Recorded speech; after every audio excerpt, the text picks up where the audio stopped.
Om Vasudeva Sutam Devam Kamsachanuramaddanam Devaki Paramanandam Krishno Vande Jagatgurum. Good morning, everyone. Welcome to class 8 of our ongoing class, Bhagavad Gita in the light of Sri Ramakrishna. A little housekeeping first. I suggest that we skip next Sunday because it's Thanksgiving weekend and because the reading is going to be heavy. All the reading is heavy because his writing is difficult, but I suggest that we have our next class December 3rd, Sunday. Is that okay? Okay, so that means 2 weeks from now. And the assignment's going to be chapters 3 and 4 of Sri Aurobindo's essays on the Gita. Chapter 3 is called The Human Disciple, because chapter 2 was the divine teacher. It's about Krishna teaching Arjuna. Chapter 3, the human disciple. Who? Being who? Arjuna. This is not difficult. Yeah, Arjuna. Okay, so it's about Arjuna and what he stands for in the Gita. Chapter 4 is an absolutely essential chapter. It's called The Core of the Teaching. That's the title. And it's a kind of sweeping summary of his entire interpretation of the 18 chapters of the Gita. So it's really, really important. And he does so in the span of about 10 pages, pages 29 to 38. So we're going to focus in our next class especially on chapter 4, called The Core of the Teaching, which is Sri Aurobindo's own summary of his overall interpretation of the Gita. Okay? So that's next class. And as usual, I'll give you study questions and I'll ask you to give responses. Thank you to everybody who submitted your responses online to the study questions. I think you guys did a good job overall. I got the sense from reading your responses and the responses from the online participants that questions 3 and 4 were a little tricky for some of you, and question 6. So we'll get to them. So I'll just remind you So 3 was about what is new in the Gita that is not found so explicitly in the Upanishads. Part of the reason it was harder is because in other questions I gave hints by giving page numbers. This one I deliberately didn't, to see whether you could find the relevant paragraph. So some people struggled with that, but it's a I want to close read that paragraph together, and that should be clear. Question 4 was a little tricky. According to Sri Aurobindo, what is the main difference between the avatara and ordinary people like us? That itself was not all that tricky, but then the next part of the question, can you connect what Sri Aurobindo says about the avatara with any of Sri Ramakrishna's teachings? That becomes tricky because I didn't actually assign Sri Ramakrishna's teachings in the class, but many of you, I assume, have read the gospel. And some of you, Himaja, for instance, actually gave the exact reference to the gospel, which I was thinking of, which is very good. You and then Gita Stevens also online. It was 11th October 1885, I think, right? Yeah, where Sri Ramakrishna actually discusses the difference between the avatara and ordinary people. What I was getting at is Sri Ramakrishna says the divine is in everyone. That's Vijnana Vedanta, right? At the same time, there's a difference in the degree of manifestation of the divine in different people. So when he was talking to Vidyasagar, for instance, the great Pandit, who was widely respected, admired, revered by people throughout India at the time. And Sri Ramakrishna came to visit him. And Vidyasagar asked this question, has God given some people more Shakti than to others? And he laughed and he said, why do people love and respect you so much? Is it because you've grown 2 horns? No, it's because you have a greater manifestation of Shakti than others. And Sri Ramakrishna's conclusion, or his main teaching about the avatara, is that the avatara, the incarnation of God, has the maximal degree of manifestation of the divine. That's the idea. The highest degree of manifestation of the divine. So that's also what you were saying, Himaja. So I think that's what I was thinking of. Gita Stevens, one of the online participants, gave a very elaborate and interesting answer where she said that she talked about Sri Ramakrishna's other teachings about the avatara as well. And like the avatara being like a hole in a wall. And if you peep through the hole, you can see a vast expanse and things like that, which is also very helpful. Okay, and then question 6 was a little tricky. What does Sri Aurobindo mean by the eternal avatar? Here, Bala, for instance, I think your answer missed the mark a little bit because you mentioned something like the cosmic divine and the transcendent divine. We're going to remind me if I forget, but I want to close read that paragraph so we're on the same page on exactly what the eternal avatar means. All right, so that's all just prelude. So next assignment, as I said, chapters 3 and 4 of Sri Aurobindo's Essays on the Gita, pages 20 to 38. I strongly recommend that you read these chapters and all these assignments at least twice. And I'm not just saying that. The first time is just getting used to his language, looking at words you don't know, just getting a sense of his overall points. And then when you go back, you're going to find that you find all sorts of new insights. You get a deeper understanding. I've read this I don't know how many times, and I get new insights and understanding every time I read it. So I recommend at least twice. Please do the reading that's assigned. Another request, I've made this request in the past, but I'm going to reiterate it again. In your responses to the study questions, please answer the questions in your own words, rather than directly quoting from Sri Aurobindo. Because part of the whole point of these study questions is to see whether you've actually understood what Sri Aurobindo is saying. So to see that, I want to see that you're able to put them in your own words. Okay? Another thing, a little heads up. Unfortunately, the paperback edition of Sri Aurobindo's Essays on the Gita that's being sold here in the bookstore, which some of you have, it's fine, and it's exactly the same text. The pagination doesn't exactly match the pagination on the hardback edition of the Essays on the Gita, which I'm using. And what I'd recommend, so in questions I often refer to page numbers, right? So what I'd suggest is for people who use an edition of the text where the page numbers don't match, refer to the soft copy, which does match exactly with the page numbers that I'm referring to. The soft copy of Essays on the Gita, which I gave a PDF to you guys, but I can put it up again. It's under the YouTube description every week.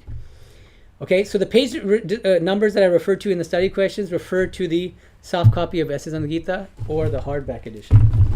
The other thing, this is one of the reasons why I strongly urge all of you to have a hard copy of Essays on the Gita, because if you read Sri Aurobindo's text carefully and well, the marginalia should be full of notes. You should be taking notes in the margins. Especially one thing that he does frequently, which makes it very difficult to follow what he's saying sometimes, is he'll just very quickly allude to a particular verse of the Gita that he has in mind without referring to which chapter and which verse. So what I have strewn throughout this is 4.24, 4.29. And I'll help you with that. When we go close read, there's some paragraphs here where it really helps to know what verse he's thinking of. Okay? All right, so let's plunge in and do some close reading. Let's start with chapter 1, our demand and need from the Gita. So in this chapter, Sri Aurobindo is giving an overall explanation of his approach to the Gita. How is he interpreting the Gita? What does he see as the primary value of the Gita? And questions 1 and 2 of the study questions were all about that, and I think all of you answered that well. He is trying to avoid the sectarian approach to understanding the Bhagavad Gita. The sectarian approach being an approach that tries to show that the Gita is supporting one sectarian philosophy and not any of the others. And he says that all the traditional commentators were kind of guilty of that eisegetic approach. Shankara is claiming that the Gita supports his Advaita Vedanta philosophy. Ramanuja says it supports Vishta Advaita philosophy. Achinta Veda Veda philosophers say that it supports Achinta Veda Veda, and it's been going on. And he says, by contrast, and I think a lot of you pointed this out and liked this point, he says the Gita is not a weapon of dialectical warfare. It's not meant to be used as a sectarian weapon to prove that it supports one sect against all the other sects. One of the most important things about the Gita, according to Sri Aurobindo, is its synthetic thrust, right? It's one of these extraordinary texts, scriptures in the Indian tradition, which tries to synthesize many different spiritual philosophies and many different spiritual practices, yogas. So this relates to, what question was that in the study questions? Number 4 or something? No. The eternal avatara. That's 4. Was it 4? Yeah. No, 3. According to Sri Aurobindo, how does the Gita at once build on and go beyond the Upanishads? That is, what is new in the Gita that is not found so explicitly in the Upanishads? We'll get to that paragraph in a second. But okay, I want to let's start with the first page. I'm not going to read through word by word, obviously. We don't have enough time. But on page 3, could you please turn to page 3? Bottom of page 3. He says, we are beginning to look at other religions and philosophies for the truth and help they contain, and no longer merely in order to damn them as false, or criticize what we conceive to be their errors. So are we all following here? Yes? Okay, cool. She's having Kimoja. Can you help her? Have you found it? Or okay then.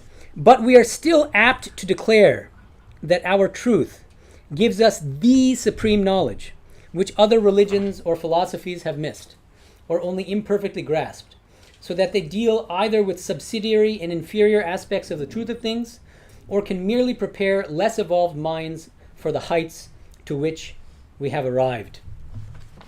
I think it's helpful here. What is he saying here? This is typical Aurobindonian English. But I think what he's saying when we approach the Gita, there are two approaches that we should avoid. One, and these are terms that are very currently used in philosophy of religion and theology. I'm a little aware of the mic now. Okay. So here are the three terms: exclusivism, inclusivism, and pluralism. Alan Race, by the way, is the theologian who came up with this typology in the 80s, and it's still very widely used now. Exclusivism is the view that my view alone is right and leads to salvation, my religion, my philosophy. All other religions are simply wrong, beyond the pale. They're either going to hell or they've missed the mark. Inclusivism is a very interesting intermediate position. This is the view that my philosophy or my religion is the highest and best.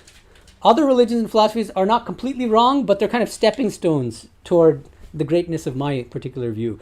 That's, I think, what he has in mind here. He says, look, we no longer are exclusivists, saying that, you're completely wrong, but at best we tend to be inclusivists, which means that I'm the greatest, you guys aren't totally wrong, but you're lower than I am. So clearly Sri Aurobindo is saying the right approach to the Gita is pluralism. That's the third paradigm, where there's no higher and lower. The second paradigm always has a higher and a lower. This language of mine is the highest and all others are lower. But in pluralism, I have my view, I have my religion, you have your view, your religion, both are equally fine. And it's really more a matter of temperament, which philosophy you accept. Okay, does this make sense to you? So I think Sri Aurobindo's overall approach to the Gita is strongly pluralistic, because he thinks that the Gita itself is pluralistic, not because he's being eisegetic and imposing his own pluralistic view onto the Gita. He thinks that if you read the Gita in an unbiased way, what you'll find is, when it's talking about Sankhya and Yoga, for instance, it doesn't seem to be putting one above the other. When it's talking about Bhakti and Jnana and Karma, it doesn't seem to be putting one of those yogas over the others.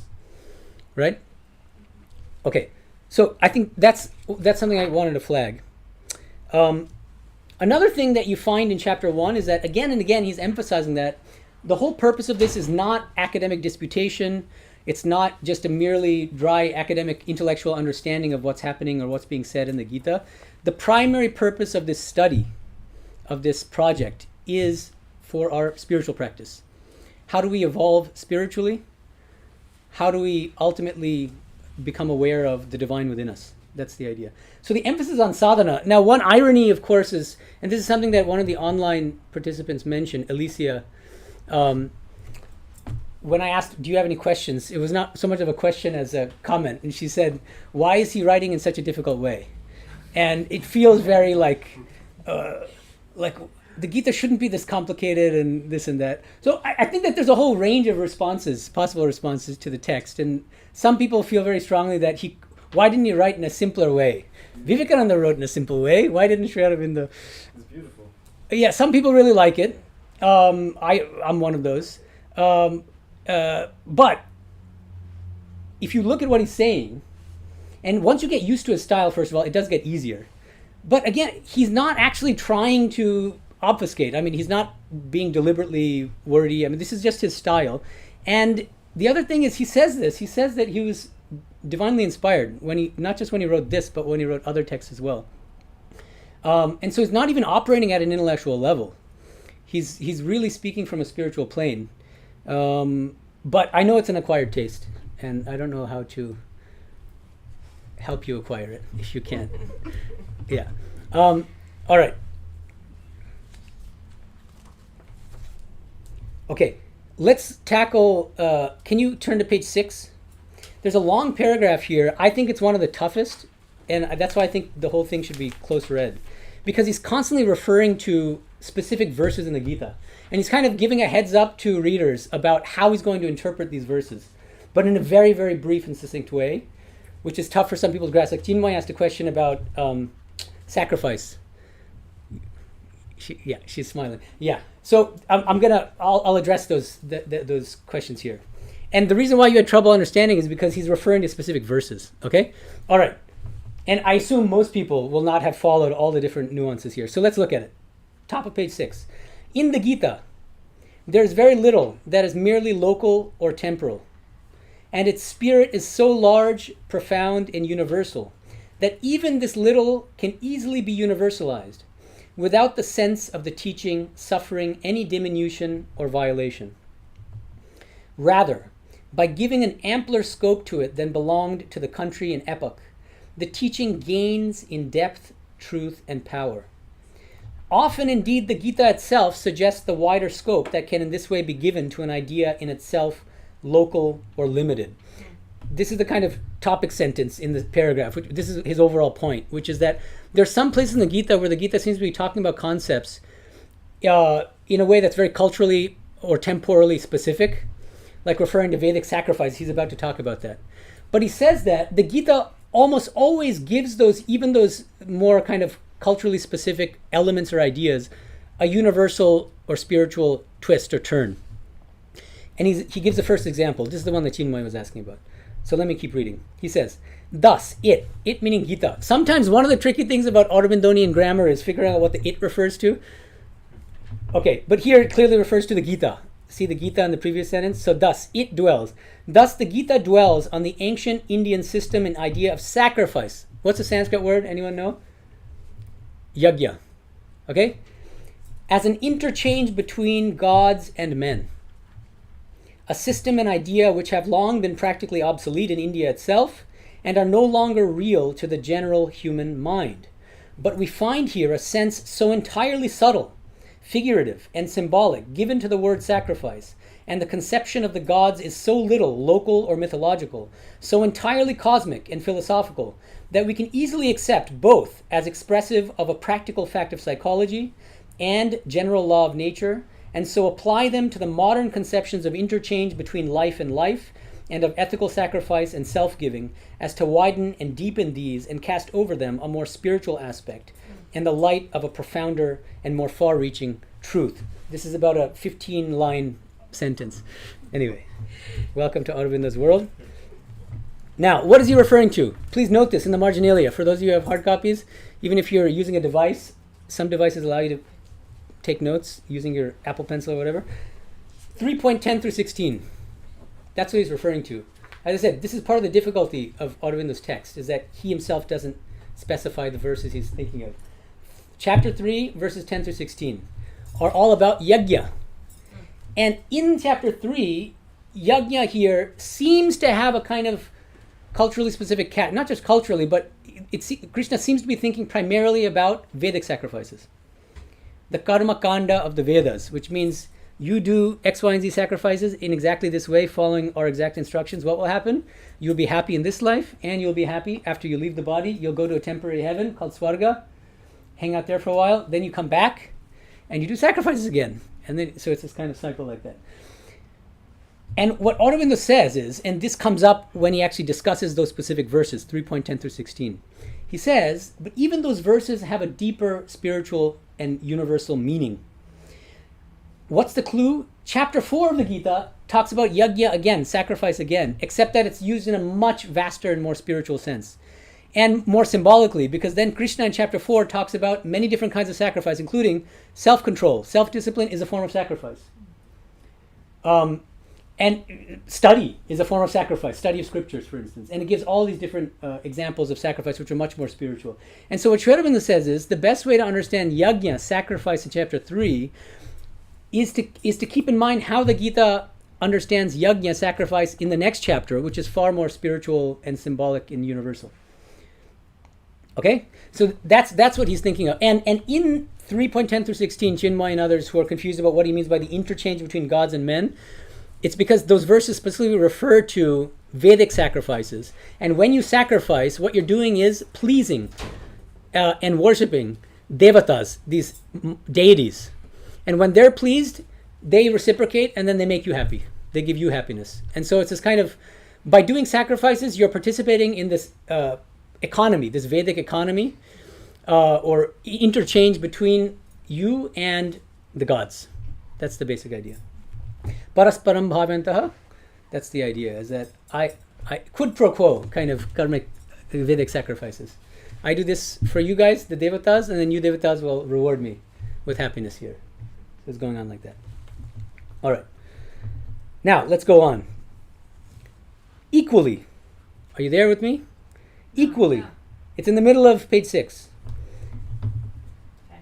Equally, the idea of action according to the Shastra. I think he has in mind, so again, you can write this in the marginalia. 16.23 to 24. Chapter 16, verses 23 to 24. Comma. The fourfold order of society. What does he have in mind here? The so-called caste system, Chaturvanyam.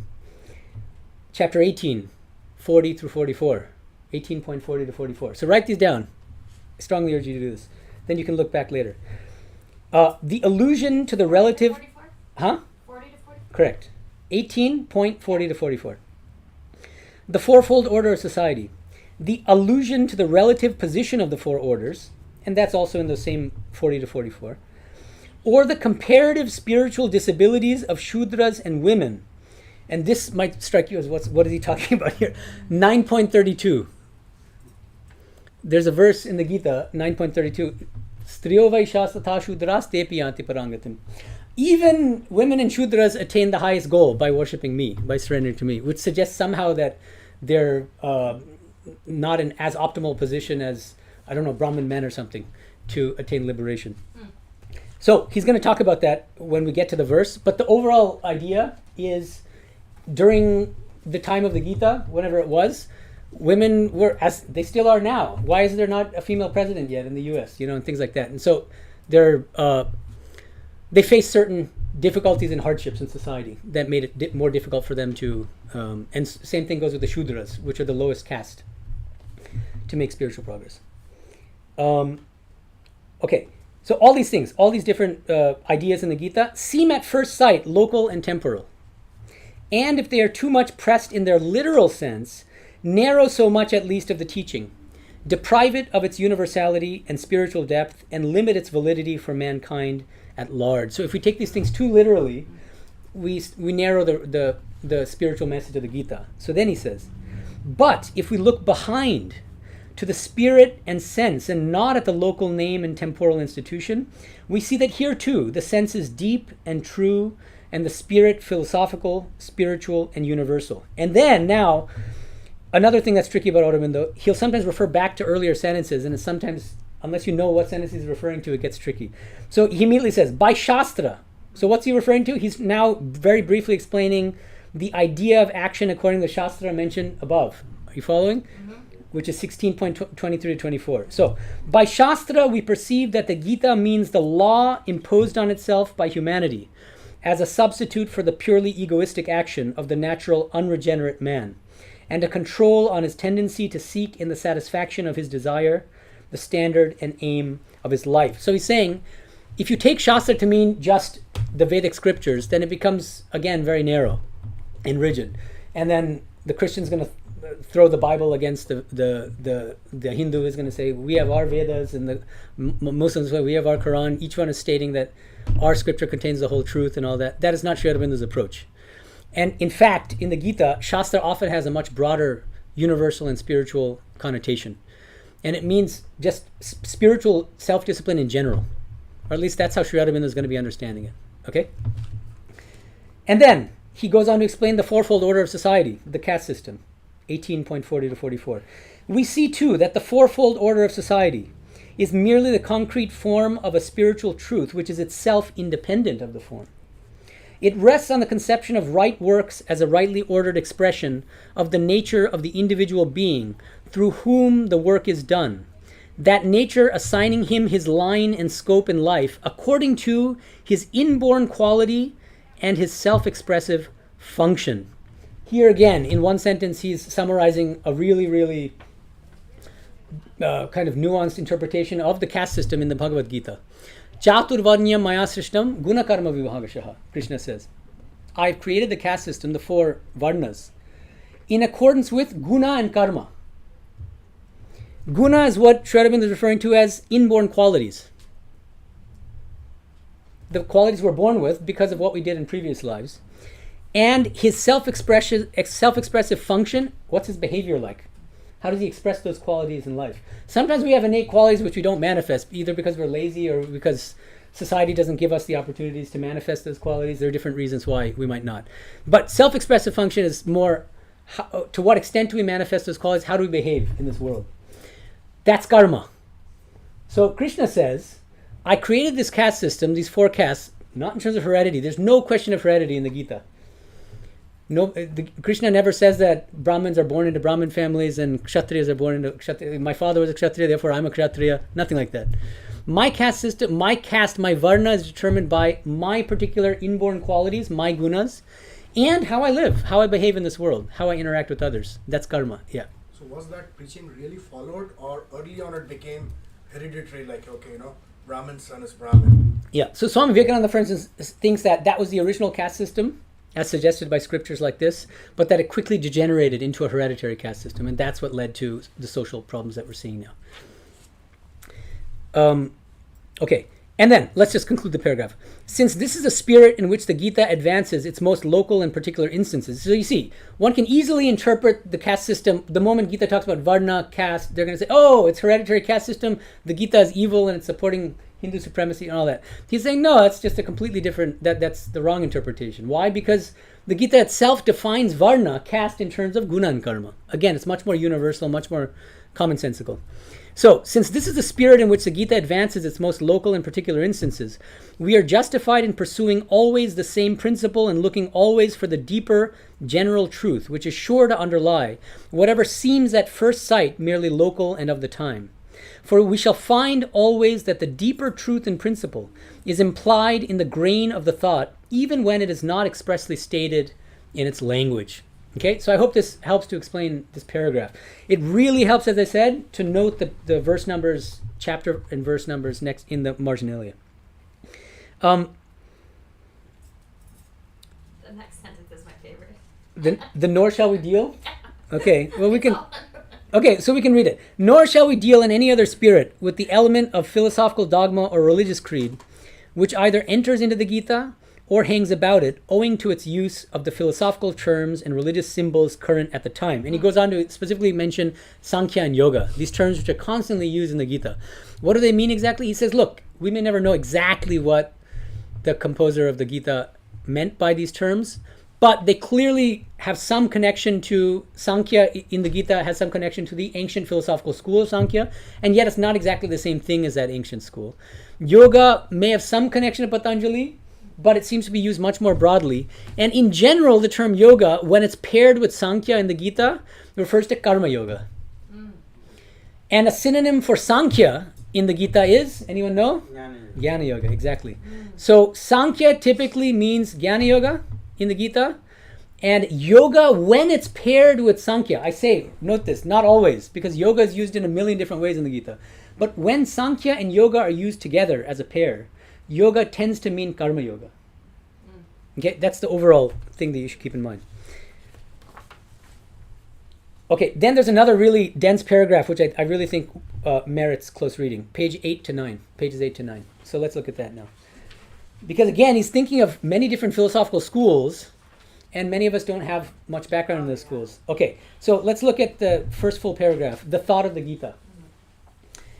Oh, well, actually, right before that, the previous sentence helps to set up the entire paragraph. He says, the Gita, it, does not cleave asunder, but reconciles and unifies. This is one of the study questions. All of you more or less got it right, which is the whole point of the Gita is not to cleave asunder and say, this is right and this is wrong, but to synthesize and harmonize. Okay. In that context, he says the following. The thought of the Gita is not pure monism, although it sees in one unchanging, pure, eternal self the foundation of all cosmic existence. What school of Vedanta is he thinking of when he's referring to pure monism? Advaita Vedanta of Shankaracharya. This is important, and we should be careful about not just saying Advaita. The reason is, Sri Aurobindo himself, later in the Gita, will say that the Gita teaches Advaita. He said, but then he adds, Gita teaches the real Advaita, as opposed to Shankara's Advaita, which posits a second entity alongside Brahman called Maya, and then dismisses this world as unreal. And this is not just his critique, but Ramanuja, Vallabha, many of them make this same kind of argument. It's a very tricky philosophical problem in Advaita, because they say, when people ask Advaitans, how do you explain this world? They say, oh, it's a product of Maya. And they say, well, is Maya real or unreal? And if the answer is that Maya is real, Advaita goes out the window, because then there are two entities. There's at least Brahman on the one hand and Maya on the other. If they say it's unreal, then how in the world can an unreal thing explain this world appears? So anyway, that's a separate issue, but I just want to flag that. And if you're interested in Sri Aurobindo's critique of Shankara's Advaita Vedanta, I wrote an entire article on this called Cutting the Knot of the World Problem, Sri Aurobindo's experiential and philosophical critique of Advaita Vedanta. You can find it on my academic website. Okay, so pure monism. The Gita is not just, it does not just represent Shankara's Advaita Vedanta, although it sees in one unchanging, pure, eternal self the foundation of all cosmic existence. So you see the structure of this whole paragraph actually is, you can't pigeonhole the Gita into Shankara's school of Advaita Vedanta, even if it does have non-dual elements. In what sense does Gita teach the real Advaita? I'm just anticipating when he uses this phrase, real Advaita, because there's only one reality. What's that reality? The divine. Everything is divine. Like Sri Ramakrishna's Vijnana Vedanta. There's nothing but God. Isn't that Advaita in a sense? But it's not the same. But this world is not unreal. It's a real manifestation of the divine. Because if everything is God, then this world also has to be God. And even these chairs are God. Even this microphone is God. You see.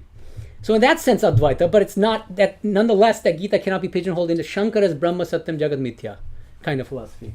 Because the Gita never says the world is unreal. This is striking. Chapter 9, the closest it comes is Anityam Asukam Lokam, Imam Prapya Bhajasvamam. Having come to this Anityam, impermanent, transient world, and Asukam Lokam, this world which is devoid of any real happiness, you should worship me. But nowhere does it say Mithya, that this world is unreal. But the sentence continues. Lots of semicolons. Yeah. Okay. Nor is it. Now what is the it? You should be getting used to these articles. What is the it? Gita. Very good. Nor is the Gita qualified monism. What school is he thinking of? Very good. Ramanuja's Vishtadvaita Vedanta. Although it places in the one his eternal supreme prakriti, manifested in the form of the jiva. He's thinking of a specific verse in chapter 15. Mamevamsho jiva loke jiva bhuta sanatana.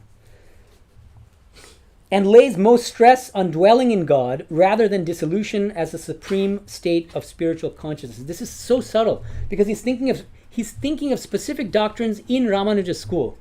One of the doctrines is that we, as eternal souls, how do we relate to God? And God, Ramanuja understands as the personal God Vishnu, the theistic God.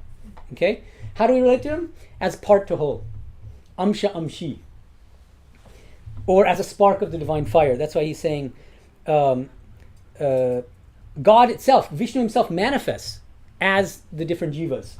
And then the second doctrine he's thinking of when he says, this is really important, this is one of the keynotes in the Gita, in Sri Aurobindo's interpretation of the Gita. He says, you cannot pigeonhole the Gita into Ramanuja's school of Vishtadvaita either, even though it has elements which bear a similarity with Ramanuja's doctrines. Which doctrines? Number one, that the jiva is itself a spark or manifestation of the divine. And secondly, just as Ramanuja emphasizes the goal, the salvation, as dwelling in an eternal heaven with Vishnu, in a loving eternal relationship, Vishnu Loka, he says, Gita lays more stress on dwelling in God than rather than dissolution as a supreme state of spiritual consciousness.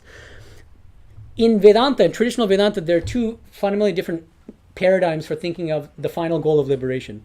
One is the goal of Shankara's Advaita Vedanta, which says there's no coming and going, there's no such thing as an eternal heaven. What is liberation then? Just resting in your true nature as non-dual pure consciousness. Bhakti schools of Vedanta, on the other hand, say that no, the goal is to dwell in an eternal heaven, a loka, in an eternal loka, with your chosen ideal. So Vaishnavas will say Goloka, Vrindavana, dwelling with Krishna. Christians will say dwelling with Christ. Muslims will say Jannah, that's the name for heaven in Arabic. Okay? And interestingly, Gita uses this phrase again and again, Nivasishyasi Mayeva. If you do X, Y, and Z, all these wonderful spiritual practices and transcend the ego, what happens? Nivasishyasi Mayeva. Krishna tells us, you will dwell in me. That's literally what that expression means. And Sri Aurobindo says, notice the language here. This is not the language of, but there's another kind of language used in different parts of the Gita, Brahma Bhuta. We talked about this in the Aurobindo article we discussed last time. Brahma Bhuta of Prasannatma, chapter 18, those verses where after having transcended ego, you become one with Brahman. That's the ideal of dissolution. You dissolve your individuality in non-dual Brahman. That's the ideal of classical Advaita Vedanta. And Sri Aurobindo says, Gita accepts that ideal. But it prefers and says that an equally valuable ideal is the ideal of dwelling in Krishna, which accommodates eating sugar. As Sri Ramakrishna used to say, Bhaktas love to eat sugar, not to become sugar. And Gita admits both ideals. Becoming sugar is the dissolution ideal. Eating sugar is dwelling in an eternal heaven with your chosen ideal. And Gita seems to say that that's actually for most people, it's the preferable ideal. Okay? All of that's packed into just that one phrase in this very long sentence, which continues. Okay, next semicolon. Nor is it Sankhya. So Sankhya here he's thinking of not the Gita Sankhya, but of the ancient school of philosophy called Sankhya. Okay. Nor is it Sankhya, although it explains the created world by the double principle of Purusha and Prakriti. Why? Okay, if we know something about the ancient school of Sankhya, it posits two fundamentally distinct entities at a metaphysical level.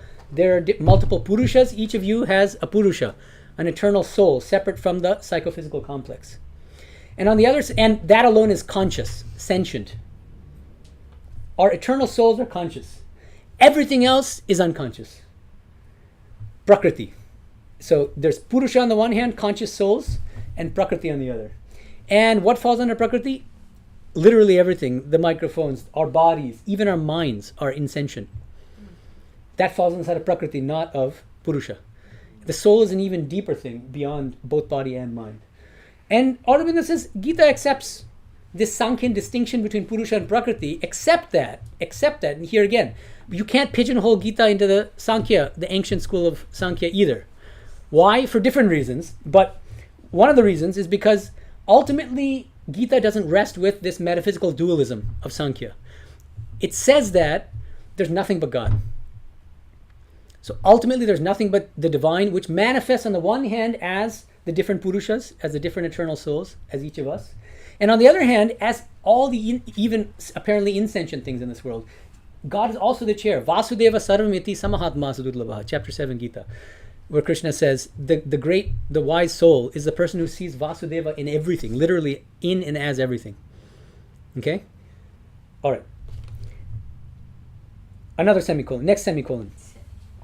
Nor is it, again the same Gita, nor is Gita Vaishnava theism, although it presents to us Krishna, who is the avatara of Vishnu, according to the Puranas, as the supreme deity, and allows no essential difference, nor any actual superiority of the status of the indefinable relationless Brahman over that of this Lord of beings, who is the master of the universe and the friend of all creatures.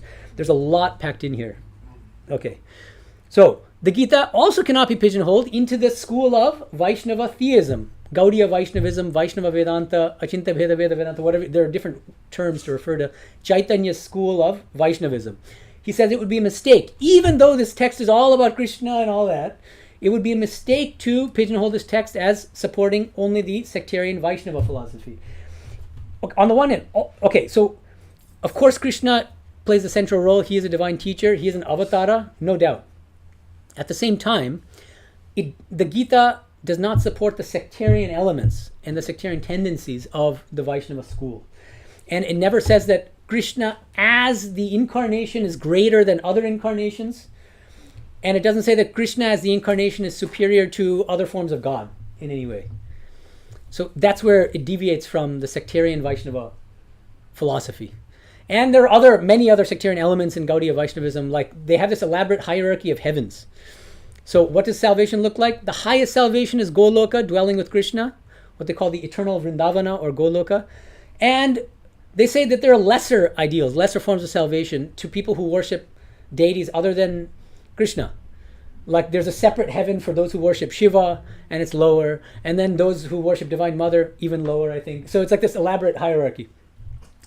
Advaita Vedanta is even worse off because they merge in non-dual Brahman, and that's a very minor. It's nothing compared to the infinite bliss of dwelling with Krishna in Goloka. So they use that kind of higher and lower language. Remember, inclusivism. It's very strongly inclusivistic, if not exclusivistic.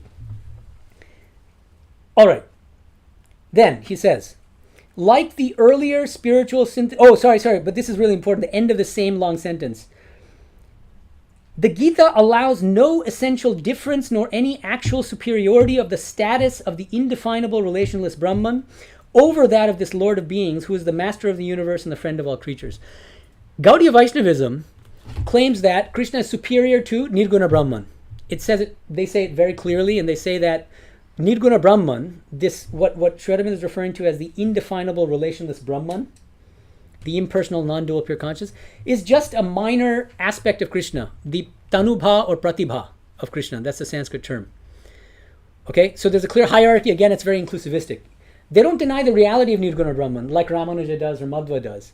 The Vaishnava school accepts the reality of Nirguna Brahman, but says it's just a minor aspect of Krishna, and why are you guys chasing after that? Because there's a much greater, more blissful goal, which is Krishna himself. Aurobindo has this in mind when he says that, unlike the school of Vaishnavism, which is inclusivistic and places Krishna on a higher footing than Nirguna Brahman, the Gita itself does not do that. It's more pluralistic, and it says that whatever floats your boat. If you like non-dual Brahman, you can contemplate on that. That's chapter 12. That's Arjuna's question. Who is superior?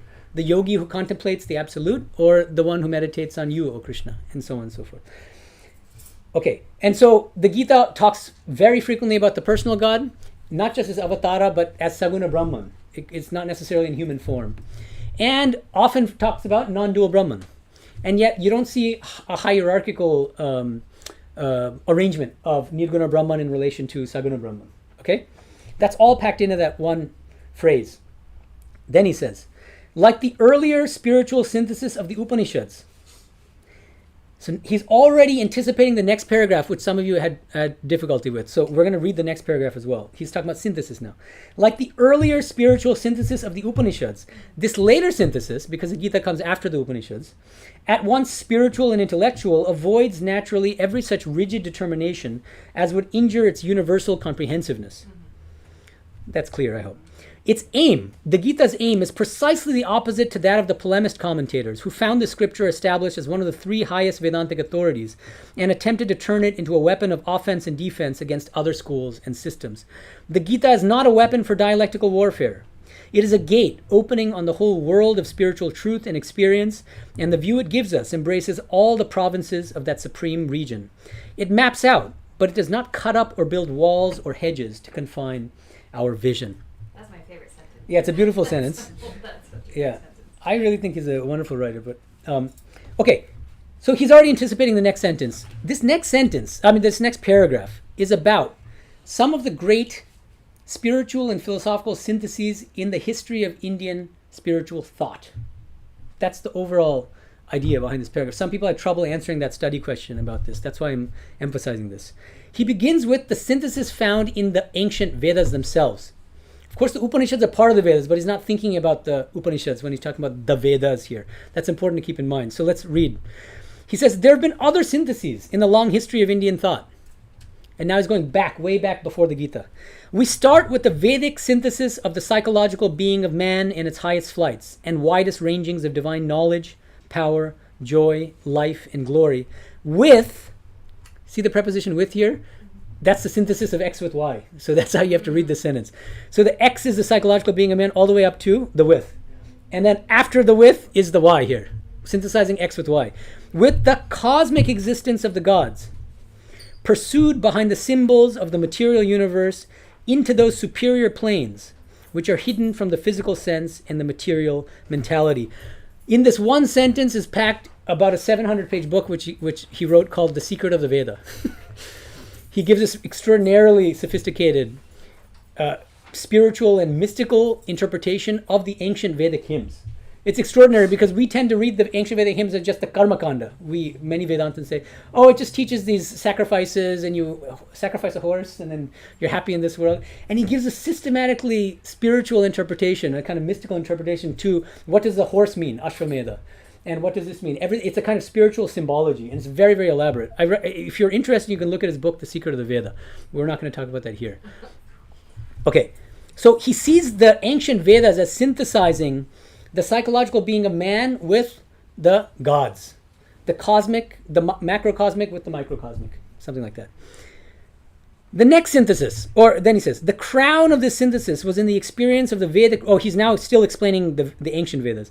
The crown of this synthesis was in the experience of the Vedic rishis, something divine, transcendent and blissful, in whose unity the increasing soul of man and the eternal divine fullness of the cosmic godheads meet perfectly and fulfill themselves. Who are the cosmic godheads? The Indra, the Varuna, all these deities that are referred to. He says these are not minor deities. These are all different aspects of the same infinite divine, and so on and so forth. That's the first synthesis he's talking about, the ancient Vedic synthesis. Second synthesis he talks about, the synthesis found in the Upanishads. The Upanishads take up this crowning experience of the earlier seers and make it their starting point for a high and profound synthesis of spiritual knowledge. They draw together into a great harmony all that had been seen and experienced by the inspired and liberated knowers of the eternal throughout a great and fruitful period of spiritual seeking.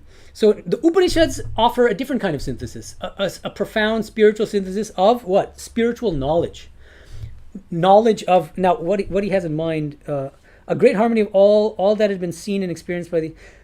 it seems like, I think he's thinking of, there are many different Upanishadic rishis, and the different Upanishads are inspired by different rishis.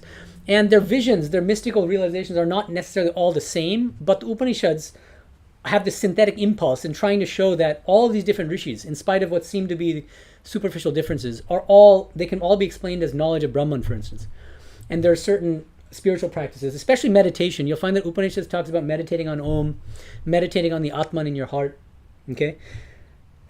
Now he finally comes, so he's drawing this very broad history of Indian thought and the different synthetic texts that we find. First, ancient Vedas, second, Upanishads, now third is the Gita. He says, the Gita starts from this Vedantic synthesis, because Upanishads mean Vedanta, and upon the basis of its essential ideas builds another harmony, another synthesis, of the three great means and powers, love, knowledge, and works, through which the soul of man can directly approach and cast itself into the eternal. So what's the distinctive synthesis found in the Gita? It's a synthesis of love, which is Bhakti Yoga, knowledge, which is Jnana Yoga, and works, which is Karma Yoga. And showing that all of these can take you to the same goal, either singly, individually, or together. And it often recommends actually combining them, which is itself, you'll find that in the history of Indian spiritual thought, this is actually a pretty new idea. You find hints of it in certain Upanishads, like in Isha Upanishad, Kurvan Neveha Karmani, Jijivichet Chatagastamaha. Continuing to work in this world, you should try to live for 100 years. So little hints of what the Gita turns into a much vaster philosophy and even more synthetic. Upanishads tends to emphasize Dhyana Yoga, meditation, and Jnana Yoga, knowledge. But it doesn't emphasize so much Bhakti Yoga, even though there are some exceptions. The very last mantra of the Shvetashvatara Upanishad talks about Parabhakti, supreme devotion to God and to Guru, interestingly, which many people don't know. Yeah. And then finally, he talks about a fourth synthesis in the history of Indian thought. So ancient Vedic synthesis, Upanishadic synthesis, Gita synthesis, and then after the Gita, what comes? Tantra. This is the fourth synthesis he talks about. There's yet another synthesis. See, he doesn't say synthesis, but that's implied. There's yet another synthesis, the Tantric. Footnote, all the Puranic tradition, it must be remembered, draws the richness of its contents from the Tantra, which is an interesting statement. Anyway, there's another synthesis, the Tantric, which though less subtle and spiritually profound, is even more bold and forceful than the synthesis of the Gita.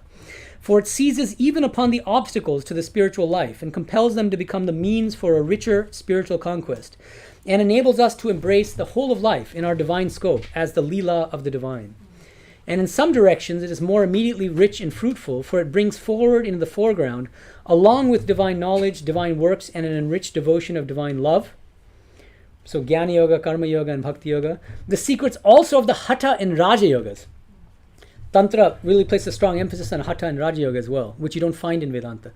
The use of the body and of mental ascesis for the opening up of the divine life on all its planes, to which the Gītā gives only a passing and perfunctory attention.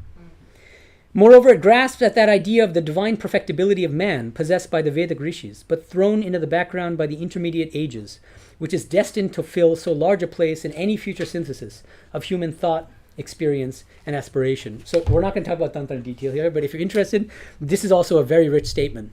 And there are deep similarities between Sri Aurobindo's philosophy and Tantric philosophy. And he says one of the things that's striking about Tantra is that it takes what seem to be obstacles in our spiritual life and shows how you can actually use them to make spiritual progress. And that's something you don't tend to find in Vedanta as much. And that emphasis on Hatha Yoga and Raja Yoga.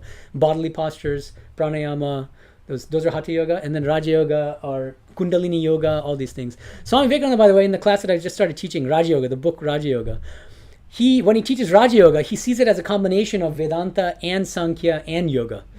And so he brings in Kundalini and Patanjali's Yoga Sutra and Vedanta because he thinks that there's something valuable in all these traditions. So you can see how Sri Aurobindo is actually really thinking along the same lines as Swami Vivekananda and Sri Ramakrishna. And then finally, this is one that Kiran liked. She said that we also shouldn't limit ourselves or confine ourselves to the four corners of the Gita. And Chinmay had a question about what's meant by that. But this is just it's an idiom used in English, which means we shouldn't think that the Gita is the be-all and end-all. It's an extraordinarily great spiritual scripture from which we can learn a great deal. But we should never say that the Gita alone tells us the truth and other scriptures are lower or false. That's the basic idea here. Even the Gita, which we're going to spend so many weeks and months on, and he's going to spend so many pages writing on, we should not be led to think that this is the be-all end-all scripture. I think that's what he's emphasizing here. Okay. I'm not going to close read chapter 2 because I think in general it's more accessible, but I wanted to tackle that one question that I think some of you had trouble with, which is study question number 6. What does Sri Aurobindo mean by the eternal avatara? This is page 17. Kiran, I think, gives the correct answer. She says the eternal avatar is the inner divinity found in everyone, but as Sri Aurobindo mentions, we are veiled manifestations of the divine, and the avatars are not veiled. They know their real nature. Also, the avatars are a physical manifestation rather than just an inner thing. So I think that's the basically correct response, which is that Sri Aurobindo means the eternal avatar dwells in each one of us as the internal divine, as the divine dwelling in all our hearts. In that sense, avatar. I actually think about, there's a similarity at least with what Sri Ramakrishna tells Swami Vivekananda on his deathbed. When Swami Vivekananda has a doubt in Sri Ramakrishna's last moments. Is he really an incarnation? And then Sri Ramakrishna turns to him and says, he who is Rama and he who is Krishna is now Ramakrishna in this body, but not in your Vedantic sense. Now, again, Sri Ramakrishna, when he says not in your Vedantic sense, I think specifically had in mind Advaita Vedanta. And in that sense, we're all avatars in the sense, Aham Brahmasmi. We are all, in our deepest nature, non-dual pure consciousness. And Sri Ramakrishna says, that's not the sense in which I say everybody's an avatar. We find that Swamiji actually has a debate with Girish Ghosh, recorded in the Gospel, about the avatara. And Swamiji's position is the classical Advaitic one. Everybody's an avatara. And Girish Ghosh's position, no, but there are some people who are who have the highest manifestation of the divine. Sri Ramakrishna he supports Girish's position on this. And that's the response to the other study question about what is the difference between the avatara, the actual physical incarnation, the God in the form of a human body, and us. Because avatars they exhibit the maximal manifestation of the divine. But the eternal avatara in each of us, I think, should not be understood in just a narrowly classical Advaitic sense. I think it's just Vedanta in general, which means God is antaryami. He's the inner controller. He dwells in all our hearts, he or she. So, in your response, you were talking more about... No, I was talking about same. Yeah. It's inner divinity, but I was qualifying it with the transcendent. I know. Cosmic Let me just we don't have. Let me just read. witness. Bala says in his response, he says Sri Aurobindo defines the eternal avatar as the transcendent, the cosmic divine consciousness present in all the human beings. The thing is, I think you're mixing up different terms which are meant to be kept separate. Okay. So let's look at page 17 very briefly because I want to get to some of your questions, but we barely have time. Okay, so notice. Page 17, he's starting by saying that the Gita is talking about the human avatarhood, which means God does. Yada yada hi dharmasya glanit bhavati bharat. One of the most famous verses in the Gita.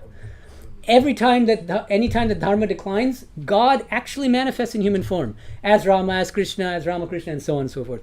Then he says, now, this is about a third of the way down from page 17. But it is not this upon which stress is laid. The human avatara is not, of course it accepts the doctrine, but that's not on which the stress is. It doesn't emphasize that. But on the transcendent. Number one, the Gita lays stress on, it emphasizes the transcendent divine.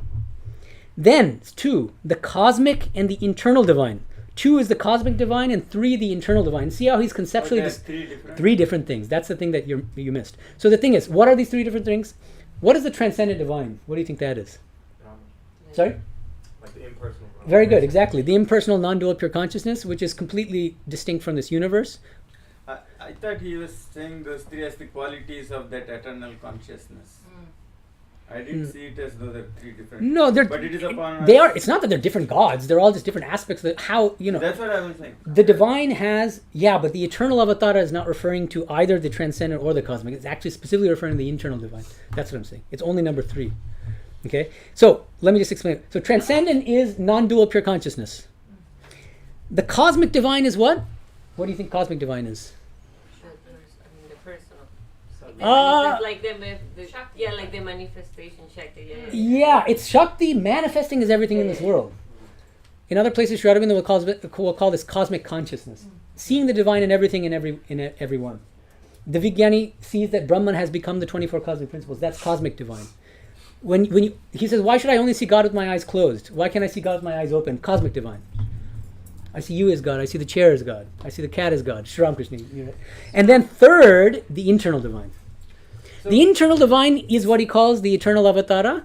That's another form in which the divine manifests. He's in the hearts of all of us. That's Yeah. I see.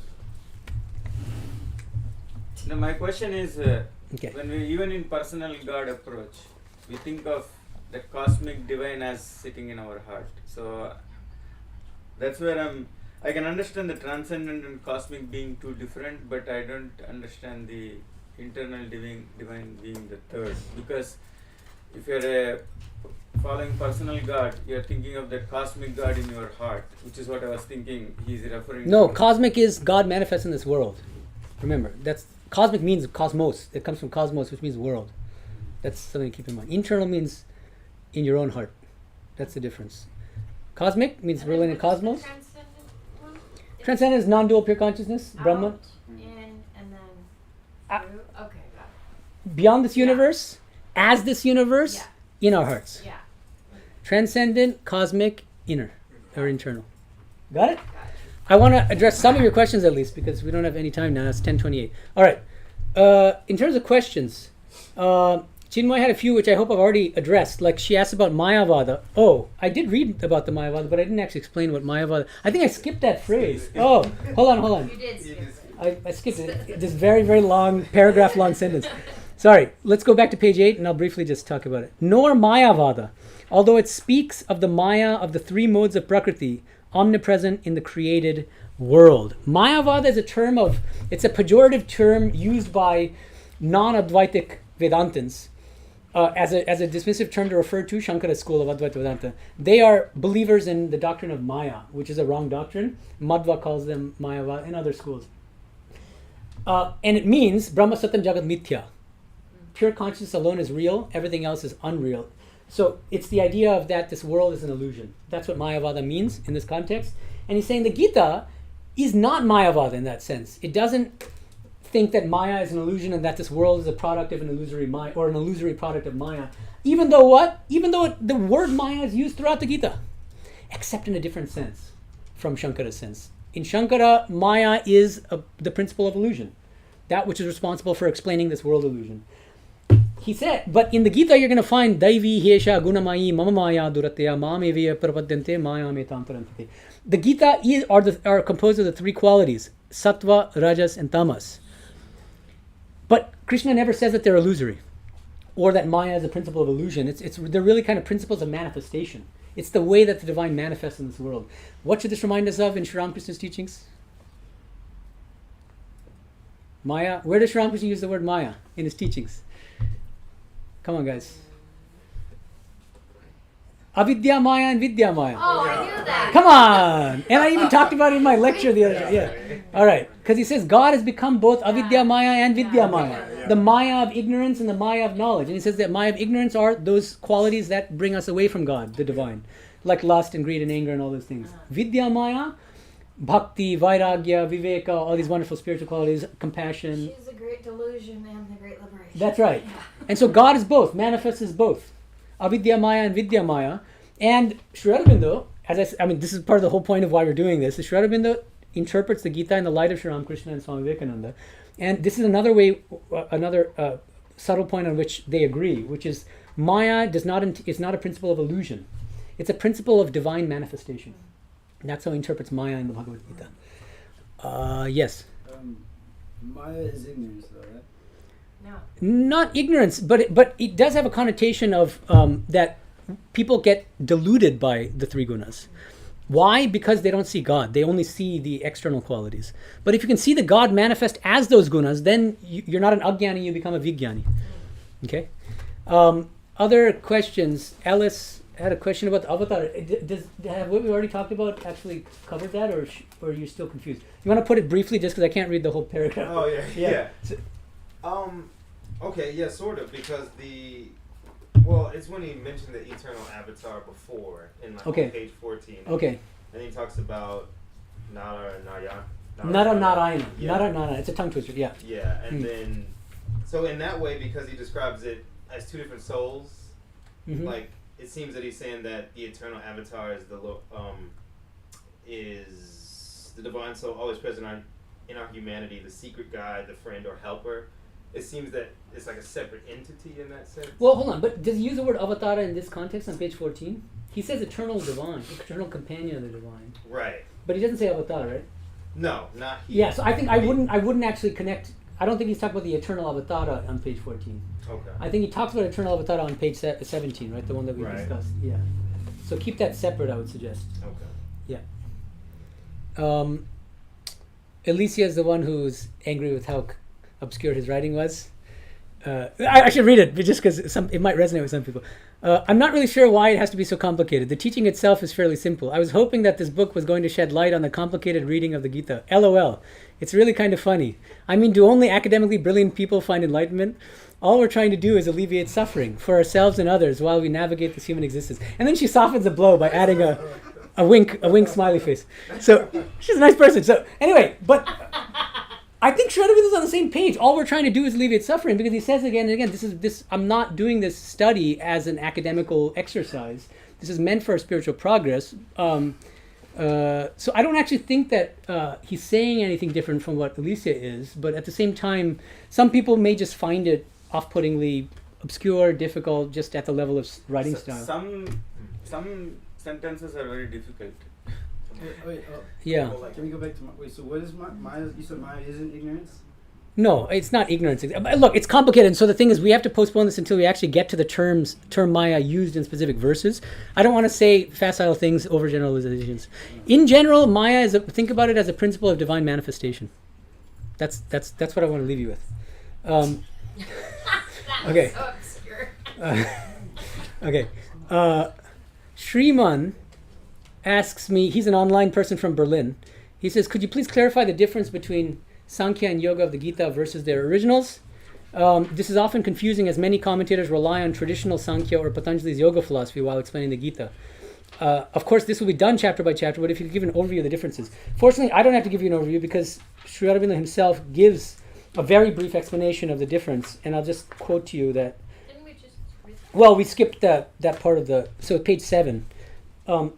But toward the bottom of the page, like the 2/3 of the way down, he says, What does he mean by how does he understand Sankhya and Yoga in the Gita? He says, in the Gita, the Sankhya and Yoga are evidently only two convergent parts of the same Vedantic truth, or rather two concurrent ways of approaching its realization. The one, what's the one here? Look, the one, Sankhya, obviously. The one, Sankhya, being what? Philosophical, intellectual, analytic. The other, meaning yoga, and here it means really karma yoga, combined with bhakti yoga. The other, intuitional, devotional, practical, ethical, synthetic, reaching knowledge through experience, also mystical. It's more about emphasis on spiritual experience and about bhakti and karma yoga, right? So that's the short answer to Sriman's question. But for more details, you'll have to wait until he actually discusses Sankhya and Yoga. He has an elaborate discussion when the terms first come up in chapter 2. Swati from India asked the question, the banyan tree episode between Sri Ramakrishna and Swami Vivekananda is found in the biography of Swami Vivekananda, but not in the gospel. Please share the gospel page number. Did Swami Nikhilanji omit it in the gospel? No, he didn't omit it. It's not in the gospel. Not everything that Sri Ramakrishna said to Swami Vivekananda is found in the gospel. This is something that is not found. Because remember, the gospel was... only when M met in. It's just the recording records of when M happened to be there, present, recording these dialogues. But there are many, many, many things that were said, exchanged between Sri Ramakrishna and his devotees and disciples that are not recorded in the gospel. This is one of them, the banyan tree episode. And so where are they found? In scattered, or is there another one? There's a life of Swami Vivekananda, 2 volumes, Eastern and Western Disciples, which has a lot. And then there are many others, like Swami Nikhilanji has a great biography called Swami Vivekananda Biography. It's there, and in many other places. Okay, I think we have time for one in-person question, even if anyone has a burning question. I still don't understand the eternal avatar. Yeah. Wow. So confusing. No, that line is the most... Hold on. I'm sure I'm just not explaining it properly. No, can you because read it that seems line and pretty explain simple to me. because, But, speaking hold of on. Alicia's comment, Yeah. Okay, so hold on. that line is very confusing. Hold on. I just here's how I see it. Okay, what does avatara mean in general? It means divine present in a human body. Now, there are 2 ways of cashing that out. One is as avatars like Rama and Krishna and Ramakrishna, because it's literally God descending in a human body and the maximal manifestation, the highest, the greatest manifestation of the divine in a human being. That's how we explain avatara in the traditional sense, which we all understand. Okay? Now the question is, what Sri Aurobindo also talks about, but there's an eternal avatara. What it has in common with the traditional kind of avatara is that it's also the divine in a human body. But it's not the same thing as the Ramakrishna kind of avatara. How is it different? Because the divine dwells in each one of us, but is covered over by varying degrees of ignorance, by different layers of impurities, which prevent us from recognizing that the divine is within. Do you see? Yeah. And that's why there's a very traditional Hindu concept of God as antaryami, dwelling in the hearts of each of us, the inner controller, the guide, the inner guide. God is in every single one of us. Most of us don't know it. The avatar is fully aware of the presence of the eternal avatar in his heart, whereas most of us are idiots and we don't know that. And that's the whole problem. That's why we suffer. And so through spiritual practice, we gradually become aware of the eternal avatara within us. And we become gradually aware that each one of us is the eternal avatar in an even deeper sense. But isn't that transcendental consciousness? Isn't that just consciousness? Yeah. I didn't follow the question. The eternal avatar, Yeah. you're saying, Yeah. the unveiled, whatever that is, isn't that just God? Or like Eternal consciousness. It's God. consciousness? Yeah. Why do we have to use that word eternal avatar? Because the other avatar, Ramakrishna left his body in 1886. That's why. To distinguish Because- between because- Ramakrishna and us. Not just Ramakrishna, but But human. they're not avatars. Hold on. I think there's a simple answer. Human avatars leave their bodies after a certain period of time. It's just that simple. Krishna came and left. So did Rama. So did Ramakrishna. So did Buddha. The eternal avatara lives forever because the divine doesn't die. We leave the physical body, but the avatar, the eternal avatar, is the divine dwelling in all our hearts, which never perishes. Swami, the other aspect, Yeah. actually I expected the answer was Yeah. even when we talk about Krishna, Ramakrishna, in all the talks Swamis talk about, they are not that limited being that existed from one to, they are eternally present.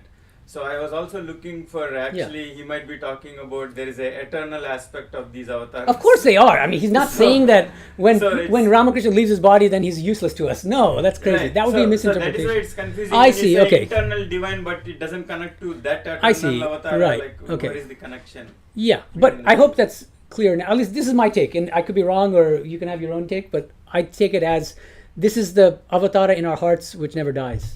At least even on the physical plane, because And you are saying it's the same avatara in it's the the same other- divine. and The same divine who manifests as Ramakrishna and Ramakrishna is the same divine who dwells in each of our hearts as the eternal avatar.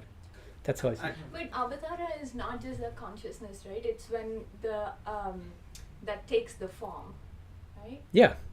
No. Well, There's two. No. It's two. Isn't it? You just no, explained that's it. why it's eternal, right? And so Yeah. it's here. And then once I leave It's my like the body, divine spark is once in I leave my us. body, the eternal avatar is still there. It's just not in my physical body Oh, anymore. but that wouldn't be called avatara at that point, Well, it right? is That's- No, I know. I mean, I see what you're Yeah. saying. I see what you're saying. But right.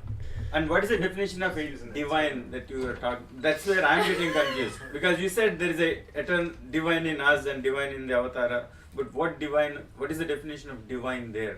God, it's the same divine, same God. But not the word transcendental. But not the- in human avatars, it's maximally manifest, whereas in us, it's generally not manifest to that same extent.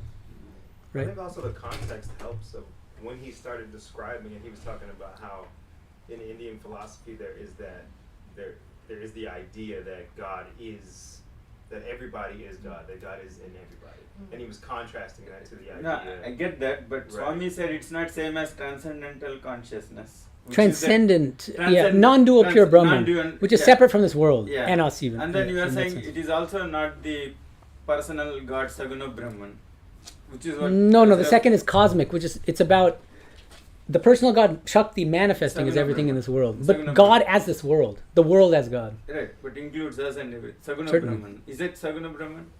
It's better not to use terms that he doesn't use in this context. But yeah, it has to be Shakti. It's not transcendent Brahman which becomes this world. It's So how Shakti do you that becomes describe this the world. divine then, internal divine? That's the part I'm Same not following. God. If you don't use. Same God in different aspects. But we have never discussed God without these two terms, transcendental or personal. That's because God. we just started the text. These terms will come up again and again in the Gita.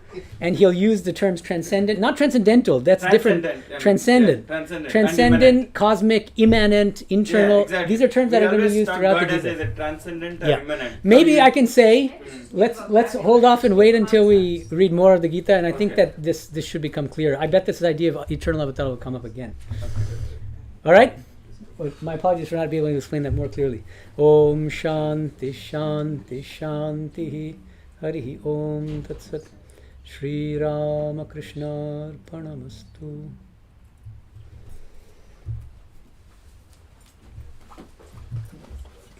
Have you stopped the recording?